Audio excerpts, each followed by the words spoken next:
Good afternoon mga kababayan. Meron ako sa inyong ibabasahing testimony ng kababayan natin. Ito meron itong cancer. May cancer si kababayan. Pero ang masasabi niya sa paggamit niya ng Lunas at saka Acid Guard ay ito. Ang sabi niya, grabe ang Lunas. Mapapatakbo ka talaga nang wala sa oras dahil hindi mapipigilan ang paglabas ng dumi. Nilabas niya talaga ang lason sa loob ng katawan mo. Isa akong cancer patient. Yun nga, pasyente raw siya na may cancer. Nagkaroon ako ng pag-asa sa produkto na ito. Lagi akong bloated. Pang-4 na araw ko nang iniinom ang capsule. 3 capsule ng Lunas daw.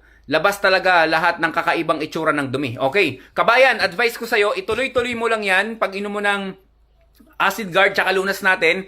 Kahit cancer, kayang-kaya yan, kabayan. Basta, disiplina lang. Tama yung ginagawa mo, hard detox, kasi yung cancer dyan sa katawan mo, hindi na yan makakaporma kasi detox ka na eh. Yung mga kinakain mo, mailalabas ka agad once na makuha yung sustansya ng katawan mo, ilalabas ng Lunas yung mga sobrang yung mga dumi-dumi sa katawan mo. So bali wala nang makakain na hindi mo na mapa-feed ng maayos yung cancer sa katawan mo. So mapipigilan na ang pagdami niya, mapipigilan na rin yung pagkalat niya at saka yung paglakas niya, unti-unti yan manghihina. Believe me kabayan, tuloy-tuloy mo lang, pati Acid Guard, inom lang ng inom, magiging maayos ka rin. Yun lang mga kababayan, stay healthy. Ako si Chance at ako magsasakang gala.